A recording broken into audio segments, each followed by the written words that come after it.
नमस्कार साथियों, गौरव ज्ञान धारा में आपका स्वागत है। सबसे पहले तो एसआई के एग्जाम आज से शुरू हो गए हैं, तो सभी भावी थानेदारों को बहुत बहुत शुभकामनाएं। बिल्कुल भी घबराना नहीं है, अच्छे से पेपर करके आना। आपकी मेहनत के अनुसार आपका पेपर बहुत ही अच्छा होने वाला है। अब बात करते हैं रीट के विद्यार्थियों की। तो रीट के विद्यार्थियों के भी एग्जाम अब 10-12 दिन 13 दिन बचे हैं। तो तरह तरह के मैसेज जो है, घबराहट होना लाजमी है, क्योंकि जब आपका समर्पण होता है किसी एग्जाम के प्रति, किसी चीज के प्रति, और आप उसमें पूरी मेहनत करते हैं, तो फिर आपकी सफलता के लिए आपकी चिंताएं थोड़ी सी बढ़ जाती है। इसीलिए आप जो है मैसेज करते हैं और काफी सारी चीजें आप पूछ रहे थे और ये भी जानना चाह रहे थे कि सर इन 10-12 दिनों में कैसे ध्यान रखा जाए, किस तरीके से कोई गलती नहीं की जाए, क्योंकि अब गलतियों की गुंजाइश है भी नहीं। तो उसी से संबंधित समय को कम लेते हुए, कम समय को ध्यान में रखते हुए मैं सारी चीजें आपको बता दूंगा। चूंकि कई विद्यार्थी कह रहे थे कि सर लाइव आ जाइए, तो लाइव ऐसा है साथियों कि मैं लाइव आऊंगा तो कम से कम 40-45 मिनट लाइव रहता ही है वो, तो समय आपका बहुत ज्यादा उसमें चला जाएगा। वही चीज जो है 10-15-20 मिनट के अंदर दी जा सकती है आधे समय में। तो अभी लाइव आने का मतलब भी नहीं है, कोई आपका ही समय जाएगा, इसलिए लाइव नहीं आ रहा हूं मैं। चलिए अब शुरू करते हैं। आज अंतिम 10 दिनों में या 12 दिनों में आपको किन किन चीजों का ध्यान रखना है, कैसे रिवीजन करना है अभ्यास के साथ में, इस चीज को मैं आज बता रहा हूं आपको। तो साथियों, सबसे पहले मैं कहना चाहूंगा, कई विद्यार्थी क्या करते हैं कि अब सिर्फ मॉडल पेपर या सिर्फ अभ्यास मिलाते हैं, तो सिर्फ मॉडल पेपर या अभ्यास ही कर रहे हैं, या फिर सिर्फ रिवीजन कर रहे हैं तो सिर्फ रिवीजन ही कर रहे हैं। मैं आपको कहना चाहूंगा साथियों कि आपको जो है रिवीजन और अभ्यास का बिल्कुल ही मतलब मिश्रण करना पड़ेगा, सामंजस्य बिठाना पड़ेगा। कैसे? तो आप मतलब अभ्यास किस लिए होता है? अभ्यास हमारी गलतियां पता लगाने के लिए होता है और पैटर्न समझने के लिए होता है कि किस तरीके का पैटर्न आ रहा है। जैसे कि कल मैंने टेलीग्राम समूह के अंदर अपने वो डाला था जेईएन का पेपर, तो उसमें आप पैटर्न समझ चुके हो। उस पैटर्न को बिल्कुल अच्छी तरीके से देख लेना। यही पैटर्न ज्यादातर एग्जामिनर फॉलो करते हैं और यही फॉलो किया जा रहा है। देख लो अब उसमें देख लो आप कितने मिलान वाले कैसे सवाल आ रहे हैं, किस तरीके के कूट मिलान वाले आ रहे हैं, और इसमें कैसे कैसी स्ट्रेटेजी आपको काम में लेनी है, ये सब आप देख लो। उसके अंदर काफी चीजें आपको समझ में आ जाएगी। रीट का पेपर भी लगभग ऐसा ही मिलने वाला है, आपको ज्यादा घबराने की आवश्यकता नहीं है ना। तो अभ्यास और रिवीजन को कैसे मतलब साथ में रखा जाए, तो ज्यादातर देखो रिवीजन यानी कि आपको पढ़ना है, रिवीजन यानी कि वही मैटर आप वापस पढ़ रहे हैं ना। तो 70% तो आप मान के चलो कि आपको मतलब 100% जैसे आप जिस तैयारी करते हो उसके अंदर से 70% जो है आप रिवीजन को टाइम दो और 30% अभ्यास को दो। 30% इसलिए देना है, उसमें आपका मॉडल पेपर भी मिल जाएगा, उसमें आप अगर टॉपिक वाइज कोई अभ्यास करते हो वो भी हो जाएगा, आपको पता भी चल जाएगा कि हाँ इस तरीके के प्रश्न है, आपका माइंडसेट उस हिसाब से डेवलप हो जाएगा। और आप जो है एग्जाम में आपको मतलब वो नई चीज नहीं दिखेगी। अभ्यास करने का यह मतलब है एग्जाम में आप मतलब उसके बिल्कुल फैमिलियर हो जाओगे, तो आपको परेशानी नहीं होगी कि हाँ ये चीज मैं इतने समय से कर ही रहा था और ये भी एक सामान्य प्रकृति है। तो आपके लिए ये बिल्कुल हैबिचुअल हो जाएगा, फैमिलियर हो जाएगा एकदम, इतनी मतलब समस्या नहीं आएगी। इसीलिए अभ्यास के साथ में रिवीजन को लेकर चलें। तो एक समस्या का समाधान तो मैंने बता दिया, काफी विद्यार्थियों के मैसेज आ रहे थे। अब बात करते हैं अगली चीज की। यही लिख रखा है मैंने इसमें भी कि केवल अभ्यास के भरोसे नहीं रहे, सिर्फ अभ्यास के भरोसे नहीं, क्योंकि रिवीजन आपको करना ही पड़ेगा। और फिर क्या है, अब रिवीजन के अंदर भी सार गर्भित पढ़े, ज्यादा डीप गहराई में गोते लगाने का समय नहीं है, न ही नोट्स बनाने का समय, न ही नया पढ़ने का कुछ भी समय नहीं है। सार गर्भित कैसे पढ़े? तो देखो जैसे एसएसटी पढ़ रहे हो, एसएसटी पढ़ रहे हो तो मुख्य मुख्य जैसे शासक है उनके उपनाम देख लेना व्यवस्थित तरीके से। उनके कोई युद्ध है तो युद्ध की तिथियां और संधियां बिल्कुल अच्छी तरीके से देख लेना, है ना। उन्होंने कौन कौन से दुर्गों के निर्माण कराए या उनके दरबार में कौन कौन से शासक रहते थे, ये मतलब उदाहरण बता रहा हूं मैं आपको, है ना। तो वे चीजें देख लेना। जैसे अपने स्वतंत्रता आंदोलन है और कांग्रेस के अधिवेशन है, तो कौन सा अधिवेशन कहाँ हुआ और मुख्य मुख्य की अध्यक्षता किसने की, मुख्य मुख्य उनमें क्या बात है, ये चीजें मेन देखना। अब मतलब पूरा डिटेल लेकर आप नहीं चल सकते और डिटेल में रिवीजन इस समय करना भी नहीं चाहिए। अब आपको मेन चीजें याद हो जाएगी, तो उसके अंदर डिटेल जो आपने 2-3 बार पढ़ रखी है, पिछली इतनी लंबी तैयारी की है, और जो आपका अचेतन मन में स्टोर हुआ है वो ऑटोमेटिक आपके सामने आएगा। यदि कोई ऐसा प्रश्न आता है जो कंसेप्ट पर आधारित है, तो वो वहां पे आपके ऑटोमेटिक सामने आएगा और वह सही होगा आपके, देख लेना आप, ठीक है ना। तो ये सार गर्भित पढ़ने का थोड़ा सा ध्यान रखें, यहाँ पे ज्यादा मतलब डिटेल नहीं पढ़े। और कई विद्यार्थियों के साथ ऐसा भी होता है कि रिवीजन पूरा नहीं होता तो हड़बड़ाहट हो जाती है, घबराहट हो जाती है, और मतलब उनके अंदर एक मन की ऐसी स्थिति हो जाती है कि रोऊं या आंसू कुछ समझ में नहीं आता, ऐसी स्थिति हो जाती है। तो देखो साथियों, जितना रिवीजन आराम से हो रहा है ना उतना करो। कोई जरूरी नहीं है कि आप पूरा ही पढ़ना ही है, आपको कोई जरूरी नहीं है। आपने इतनी समय से पढ़ा है वो भी याद आने वाला है आपको, लेकिन जितना आराम से व्यवस्थित तरीके से हो जाए वह बढ़िया है।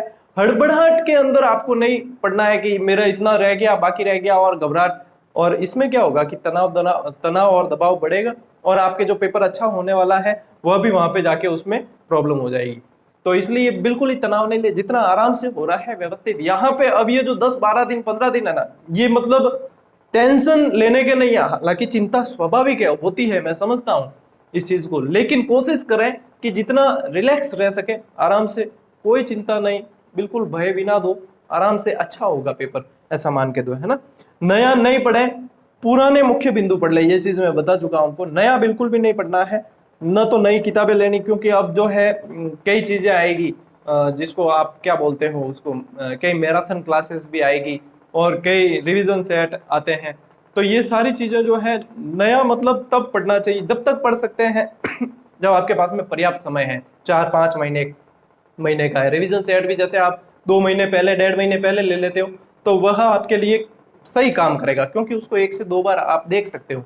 अब लेने जाओगे तो पुराने पढ़े हुए से भी रह जाओगे और नया भी पूरा नहीं पढ़ पाओगे। ये सारी चीजें साथियों जो बता रहा हूं मैं, ये सारी मतलब यूं कह दो कि इम्प्लीमेंट की हुई है, जो मैं अपना चुका हूं, जो अन्य साथी जो भी सफल हुए अपना चुके हैं, वही चीजें बता रहा हूं आपको। जो मैंने खुद नहीं अपनाई है वो मैं एक भी चीज आपको नहीं बताता हूं, जो मैंने इम्प्लीमेंट की है वही बताता हूं। फिर भी जो साथी है देख रहे हैं, वे अपने हिसाब से इसको मॉडिफाई कर सकते हैं। जरूरी नहीं है कि मैं जैसा बता रहा हूँ हूबहू उसको फॉलो किया जाए।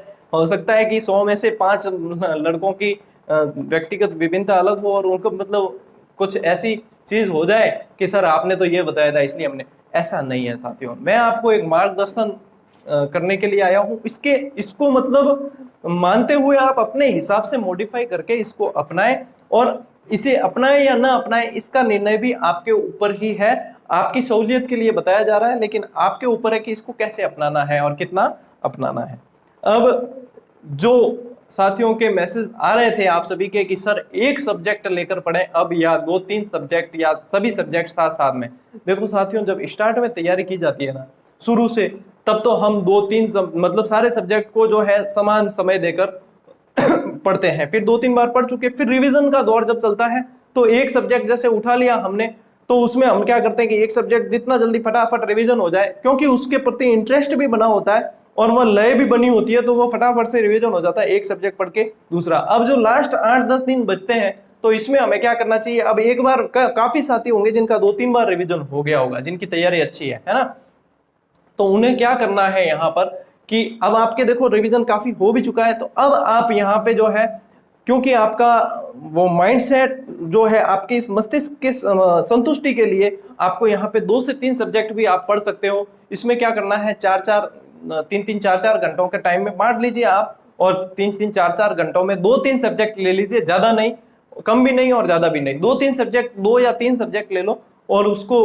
व्यवस्थित तरीके से रिवाइज कर दो। तो ये यहाँ पे अब जो है 10-12 दिन 15 दिन के लिए आपके लिए बेस्ट रहेगा। हड़बड़ाहट नहीं करनी है और शांत मन से जितना संभव हो सके उतना पढ़ना है। ये चीज मैं आपको एक्सप्लेन कर चुका हूं। अब जो चीज बता रहा हूं साथियों, नींद पर्याप्त लेनी है। अब कई जने कहते हैं सर कोशिश करते हैं लेकिन फिर भी नहीं होता है। आपने मतलब एग्जाम को हवा बना रखा है, इसलिए आपके नींद नहीं आ रही है। नींद मतलब लेनी जरूरी है। कोई ऐसी प्रॉब्लम है, कंडीशन है जब नींद नहीं आ रही तो बात अलग है। बाकी डेली अगर आपको नींद नहीं आती है तो जैसे एग्जाम पास में आएगा आप बीमार पड़ जाओगे। और बीमार साथियों इस समय में मैं आपको कहना चाहूंगा, एग्जाम के पास में कई अभ्यर्थी बीमार पड़ जाते हैं और उनकी अच्छी खासी तैयारी पर पानी फिर जाता है।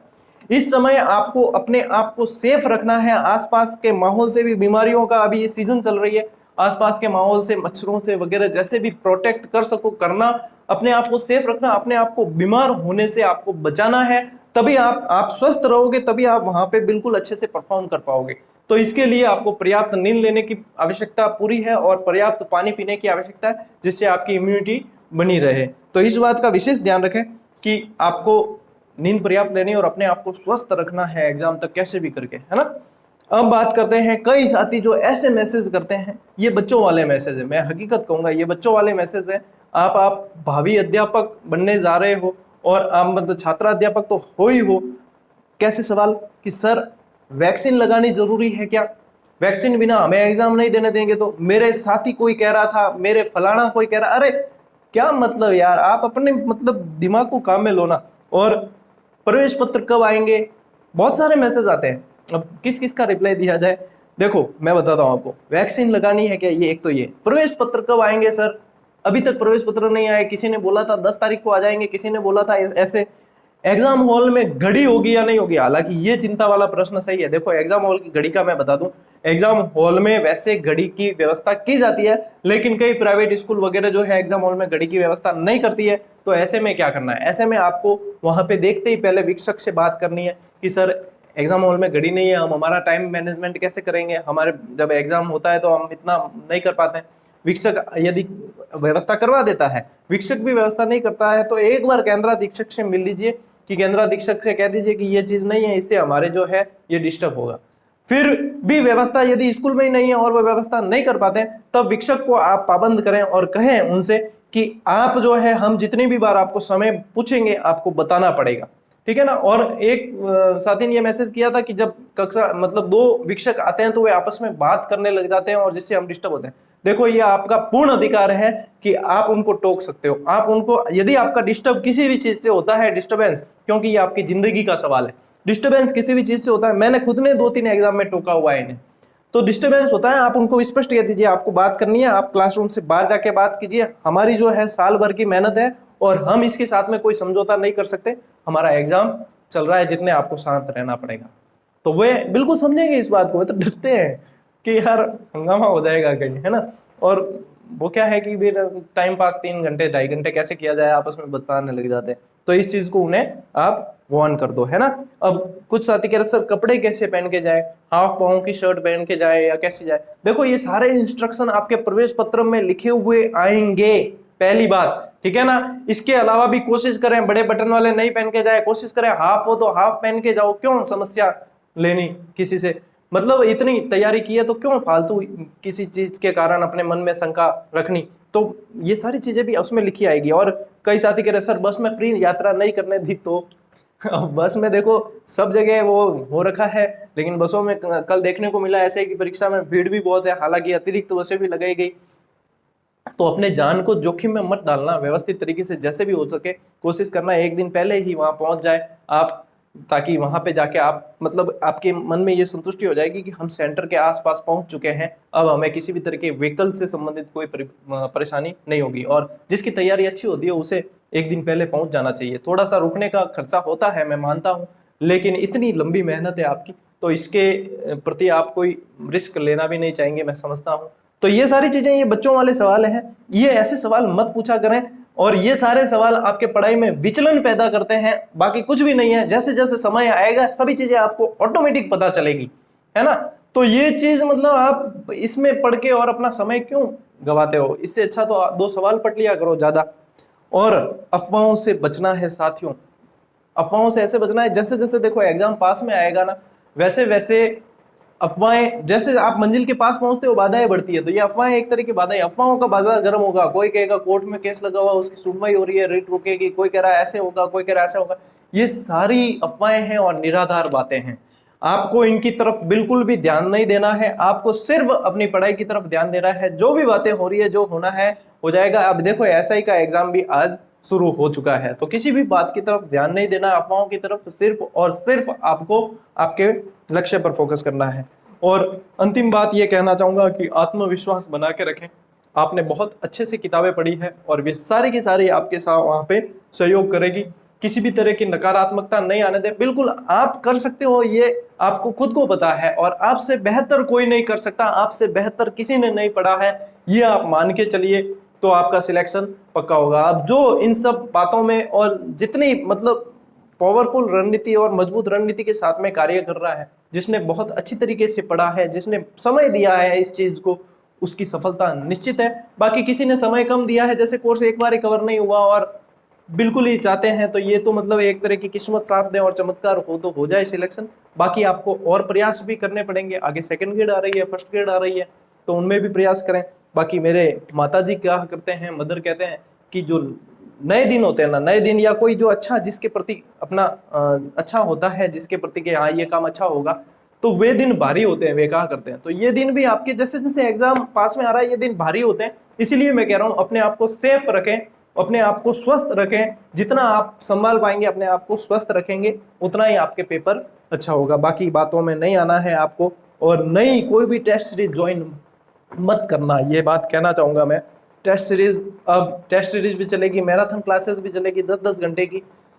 ये मैराथन क्लासेस जैसे चलती है, जैसे मेरे पास डिजिटल बोर्ड होता तो मैं खुद भी चलाता, जिसकी बहुत अच्छी तैयारी है, 4-5 बार रिवीजन कर लिया उसको उससे फायदा भी होगा। लेकिन जिसके रिवीजन नहीं हो पाया है या 1-2 बार, तो इससे अच्छा है आप खुद रिवीजन कर लो। मैराथन क्लास से अच्छा है आप खुद पढ़ पाओगे, ज्यादा पढ़ पाओगे, और वह काफी आपके लिए बेटर होगा, है ना। और नई टेस्ट सीरीज ज्वाइन नहीं करें, जो आप मॉडल पेपर पढ़ रहे थे वही मिलाएं। टेस्ट सीरीज में अब पढ़ने की, ऑनलाइन टेस्ट सीरीज में पढ़ने की आवश्यकता नहीं है। आप जितना अपने आप को संयमित और धैर्यवान रखेंगे वही आपके लिए कारगर है। अब यही अंतिम जो 10-12 दिन की रणनीति यही थी साथियों। अब एग्जाम से एक दिन पहले जरूर मैं आपको बता दूंगा, और एक जो है पेपर कैसे सॉल्व करना है उससे संबंधित एक वीडियो मैं बना चुका हूं, लेकिन फिर भी एक वीडियो और बनाने के लिए स्टूडेंट्स कह रहे हैं, तो वह एक और वीडियो जल्दी बनाकर आपको दे दूंगा। तो पढ़ते रहिए व्यवस्थित तरीके से, बिना किसी भय के, बिना तनाव और दबाव के। मिलते हैं अगली क्लास में, तब तक के लिए राम राम, जय हिंद।